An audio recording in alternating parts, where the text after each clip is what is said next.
इनको देता हूँ भगवा। सीधे आपके पास आता हूँ, बताइए पहनेंगे? लाल रंग क्या लाल बत्ती वालों का रंग है? नहीं, मैं पूछूंगा वो सवाल शहजाद, वो सवाल मैंने छोड़ा नहीं है, तहसीम पूनावाला से पूछूंगा। और मुझे आई एम श्योर कि तहसीम पूनावाला के पास भगवा कुर्ता नहीं है, केसरिया कुर्ता नहीं है। लेकिन डॉक्टर अजीज खान बताइए, क्या लाल टोपी आपने पहन रखी है? आज बड़ी शानदार लग रही है आपकी लाल टोपी, लाल रुमाल, दोनों लाल हैं, लाल टोपी लाल रुमाल। लेकिन ये क्या लाल बत्ती वालों का कलर है? जी जी जी जी, लाल बत्ती हम दिलाना चाहते हैं जो दलित, शोषित, वंचित समाज है, उसको सत्ता का हक दिलाना चाहते हैं। आज जिस कदर उत्तर प्रदेश में लोगों को प्रताड़ित किया गया, इन मजलूमों को लाल बत्ती तो सब सैफई वालों को मिल जाती है, मुलायम सिंह जी के परिवार को, डॉक्टर अजीज खान को तो लेने में सालों लग जाते हैं। आपको कहाँ मिलती है डॉक्टर अजीज खान? वो सब तो यादवों को मिल जाती है, इसको भूल जाते हैं आप। सर मुझे मौका दें।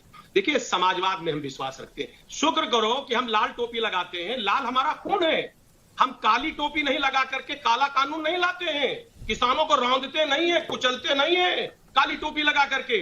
और एक बात दीपक जी और जान लीजिए, इनको बता दीजिए कि काला रंग इटली में फासीवाद का प्रतीक रहा है, और राष्ट्रीय फासीवाद पार्टी का जो झंडा था वो भी काला कलर था। और जब काला कलर हो जाता, टोपी काली हो जाती है, तो दिल भी काला हो जाता है, और जब दिल काला हो जाता है तो सारे फैसले काले होते हैं। और आज जो उत्तर प्रदेश और देश का जो फैसला हो रहा है, ये कहीं ना कहीं काला फैसला हो रहा है, इसीलिए लोग काला दिन मना रहे हैं। आज जिस तरह किसानों को की आवाज को दबा नहीं पाए तो किसानों को कुचल दिया, आज देखिए व्यापारी को कुचल दिया, आज आप देखिए एक बेटी के साथ रेप किया गया और उसके साथ साथ उसे रात के अंधेरे में जला दिया गया। साहब, ये काला दिन है, अब इससे बात क्या आ सकता है?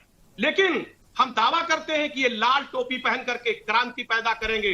ये रेड अलर्ट जो आज मोदी जी ने कहा है, वाकई में रेड अलर्ट पैदा होगा, क्योंकि जिस तरीके से इन्होंने इस प्रदेश को इस प्रदेश में जंगल राज पैदा कर दिया है, कानून व्यवस्था बिल्कुल बर्बाद हो गया है, महंगाई की चरम है, बेरोजगारी, जो बेरोजगार है उस पर लाठियां भांजी जा रही हैं।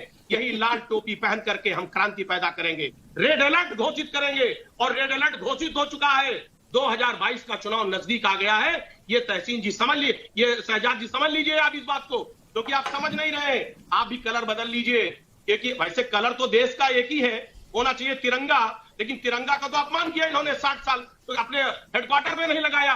लेकिन हम तिरंगे का भी सम्मान करते हैं, हम लाल टोपी जो क्रांति का प्रतीक है उसका भी सम्मान करते हैं। हम रंगों में भेद नहीं करते हैं, क्योंकि हमारा दिल जो है वो लाल है और खून भी लाल है। लेकिन याद रखो, जिसकी टोपी जिस कलर की होती है उसका दिल भी उसी कलर का होता है। दीपक जी मुझे मौका दे। देखिए दीपक जी, इन्होंने बोलिए डॉक्टर अजीज खान, कमिट करिए कि ना तो मुख्तार अंसारी, ना उनके भाई सिकबुतुल्लाह अंसारी, ना ही अफजाल अंसारी को टिकट देगी आपकी पार्टी। डिक्लेयर कर दीजिए, आज चुनौती है आपके सामने। जी जी जी सर मुझे मौका दे। देखिए, इन्होंने एनसीआरबी का आंकड़ा कहा, मैं बताना चाहता हूं, क्रॉस चेक कर लें। महिलाओं के खिलाफ जो उत्पीड़न है वो 23.7%। आप एनसीआरबी का आंकड़ा जरा चेक, अरे सुनिए, केवल इस पर बोलो। करिए। देखिए, गलत बात, ये तरीका गलत है। आपको मैं आंकड़ा दे रहा हूं, चेक करिए आप। महिलाओं के इज्जत पे हमला जो हुआ, सेक्सुअल असॉल्ट जो हुआ है, मेरे सवाल का जवाब तो दे दीजिए, उसके बाद मेरे सवाल का जवाब दे दीजिए, उसके बाद आंकड़ा भी दे दीजिए डॉक्टर साहब। डॉक्टर अजीज अंसारी, मेरे सवाल का जवाब दे दीजिए, उसके बाद आंकड़ा भी दे दीजिए, कोई दिक्कत नहीं है, आपके पास वक्त ही वक्त है। सर, मैं उसी मुद्दे पे आऊंगा, वो भी बात करूंगा मैं। दूसरी बात, एससी और एसटी के खिलाफ जो उत्पीड़न है वो 14.7% बढ़ा है एनसीआरबी के मुताबिक। आप क्या बात कर रहे हैं? दूसरी बात, एक बड़ी अहम बात है दीपक जी, आपके ऊपर भी खतरा मंडरा रहा है। समझिए कि इंडियन प्रेस फ्रीडम 2020 के रिपोर्ट के मुताबिक पिछले 2 साल में 226 पत्रकारों को निशाना बनाया गया और मारपीट की गई, जिसमें निर्भीक सिंह और रमन कश्यप सहित 14 पत्रकारों की हत्या कर दी गई। ये एनसीआरबी का आंकड़ा है, इसको आप डिनाई नहीं कर सकते। मुख्तार अंसारी प्रेस फ्रीडम के लिए लाएंगे आप? अरे मेरी बात सुनिए, मुख्तार अंसारी प्रेस फ्रीडम को उठाएंगे क्या? अरे भाई आ रहा हूं ना। अरे भाई शहजाद भाई, बहुत आप उत्सुक हैं। मुख्तार अंसारी प्रेस फ्रीडम के लिए आप उनको ले रहे हैं क्या पार्टी में? अगर इतना उतावला देश को बनाने में होते, महिला सशक्तिकरण के लिए ले रहे हैं? मुझे लग रहा आप ये देश कहीं और पहुंच जाता। लेकिन मैं उतावला नहीं, आप लाल हो रहे हैं, आप गुस्से में लाल हो रहे हैं। मैंने मुख्तार की नस क्या दबाई कि अजीज खान का दिल ही लाल, चेहरा लाल। अरे मुख्तार अंसारी से ऐसा क्या रिश्ता है आपका? बताइए ना मुख्तार अंसारी ये तो आप जानते हैं ना कि ब्रजेश सिंह से और धनंजय सिंह से क्या रिश्ता है आपका? ब्रजेश सिंह और धनंजय सिंह से क्या रिश्ता आप जानते हैं? मुख्तार अंसारी हमारी पार्टी में नहीं है, मुख्तार अंसारी हमारी पार्टी में नहीं है, लेकिन ब्रजेश सिंह और धनंजय सिंह आपकी पार्टी में है। के प्रवक्ता हैं, आपको पता है? आप मुख्तार अंसारी के प्रवक्ता हैं, आपको पता है? मैं आपको मुख्तार पूछूंगा तो आप कोई और नाम लेंगे। धनंजय सिंह है कि नहीं है? अच्छा अरे भाई सुनिए, इधर उधर की बातें दीपक जी नीचे का जरा चेंज कराइएगा, राष्ट्रीय प्रवक्ता मुख्तार अंसारी, नहीं नीचे वाला चेंज कराइए इनकी लाल पट्टी। आप बहुत, अरे मुख्तार अंसारी के परिवार को टिकट दीजिएगा, घबराइए नहीं, घबराइए अरे नहीं सुनना है, आप केवल हाँ या ना में बोलिए ना, आप ये प्रेस फ्रीडम तक चले जाते हैं, बहुत दूर चले जाते हैं। इधर आइए, हमारी पार्टी में नहीं है। नहीं मैं घबरा नहीं रहा हूँ, मुख्तार अंसारी से उत्तर प्रदेश घबराता था, मुख्तार अंसारी से उनके पीड़ित घबराते थे और हमने मुख्तार अंसारी को जेल डाला है, हमने सारे माफियाओं को जेल में डाला है। सूची जारी करिए, टॉप 50 माफियाओं की सूची जारी करिए। मैं दावा करता हूँ 45 माफिया बीजेपी के निकलेंगे, 45 माफिया। टॉप 50 की जारी करिए ना। कितनों का घर गिराया है अब तक, कितनों पे बुलडोजर चलाया, जरा बताइए, लिस्ट बताइए ना, नाम बताइए, किसका किसके ऊपर चलाया? ऐसा है बुलडोजर किस पर चलाया, नाम नाम लिया तो इन्होंने नाम बताइए ना। अरे भाई आप बात बताइए ना, किसके ऊपर बुलडोजर चलाया, नाम बताइए। बुलडोजर बहुत लोगों पर चलाया है और बहुत लोगों की संपत्तियों पर चलाना बाकी है, पर आप बताइए मुख्तार अंसारी आपके आंखों में। अच्छा मैं आप दोनों को रोकता हूँ, मैं आप दोनों को रोकता हूँ,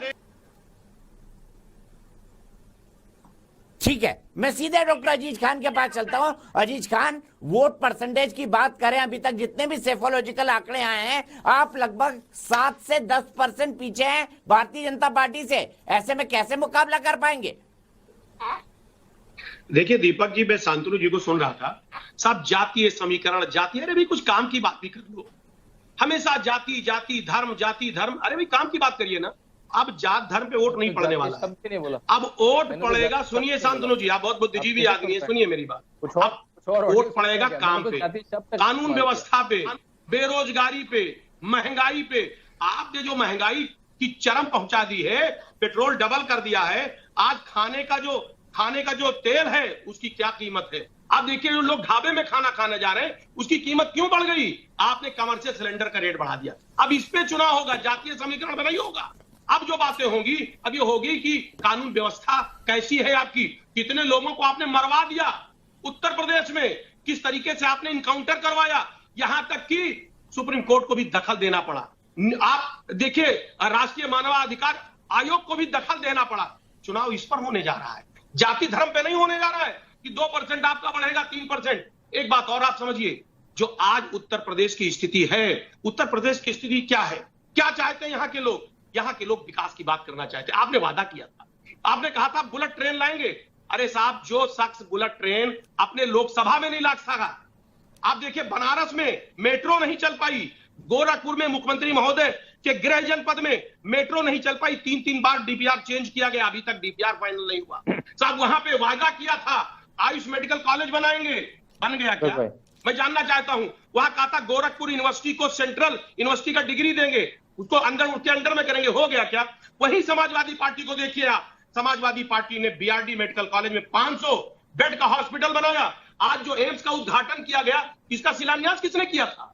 माननीय अखिलेश यादव जी ने किया था। जमीन हमने दी, उद्घाटन हमने किया, उसके पूरे सारे काम हमने किए, उद्घाटन आपने कर दिया। अरे भाई क्या है? और वो भी इनकम्प्लीट।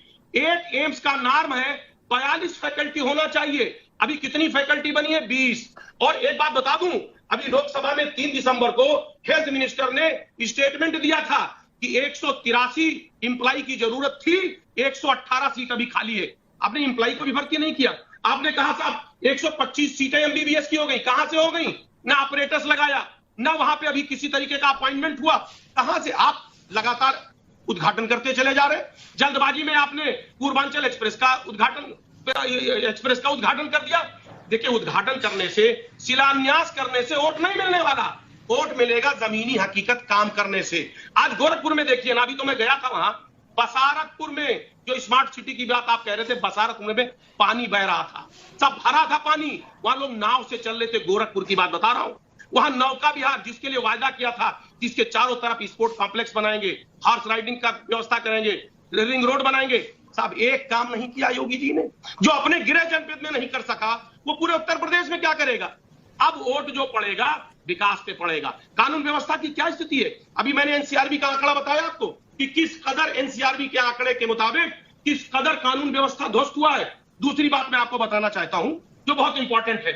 आप देखिए मोदी जी का एक वेबसाइट है, जरा उस पर आप डिटेल डालिए। उनकी वेबसाइट पे जाइए, 1,86,000 कंप्लेन पड़ा हुआ है। लोग पीड़ित हैं, परेशान हैं। मोदी जी ने कहा था साहब मेक इन इंडिया मेरा बहुत बड़ा ये बहुत बड़ा सेक्टर है। 3,80,00,000 लोग उससे बेरोजगार हो गए, पहले रोजगार में थे। आपने कहा कि साहब स्किल इंडिया में लाऊंगा, 54,000 लोगों ने उस वेबसाइट पर कंप्लेन किया है। आप जाइए ना उस पे। पीएम मुद्रा योजना आपका स्कीम था कि 50,000 से लेकर 10 लाख तक मैं पीएम मुद्रा योजना में दूंगा। 92% लोगों को 23,000 रुपया मिला है। कितना बड़ा बिजनेस कर लेगा आदमी, कितना बड़ा बिजनेस कर लेगा। अभी झूठ की इंतहा होती है। आयुष्मान योजना आपने कहा 50 करोड़ का लक्ष्य ठीक है, जवाब ले लेते हैं। गोपाल जी के पास ये आंकड़े बेहतरीन होंगे। सीधे चलता हूं डॉक्टर अजीज खान के पास। डॉक्टर अजीज खान, गोपाल कृष्ण अग्रवाल जी ने कई सारी उपलब्धियां गिनाई अपनी सरकार की, क्या कहेंगे? तहसीन ने उनको काउंटर किया, लेकिन आप क्या कहेंगे? आप क्या कहेंगे? क्या उत्तर प्रदेश सरकार ने वाकई इन उपलब्धियों को पाया नहीं है? क्योंकि डाटा तो यही कहता है। गोपाल कृष्ण अग्रवाल डाटा गिना रहे थे। देखिए दीपक जी, मैं भी डाटा पे बात करना चाह रहा था। अब चाह रहा हूं डाटा एक गंभीरता से सुने फिर जवाब दें। देखिए माननीय मोदी जी जब 14 में आए थे तो उन्होंने $1 ट्रिलियन, $8 ट्रिलियन का इन्होंने लक्ष्य रखा कि साहब मुल्क को मैं इस $8 ट्रिलियन पर पहुंचा दूंगा। आप देखिए ना, 14 में $2.97 ट्रिलियन यहां की इकोनॉमी थी। 19 में ये 2.72 रह गई, यानी घट गई एक बात। और देश पर कर्ज जो है वो $2.97 ट्रिलियन है, यानी कर्ज जितना हमारा इकोनॉमी है उतने कर्ज है। एक बात ये नोट कर लें। दूसरी बात में बेरोजगारी दर जो है वो 14 में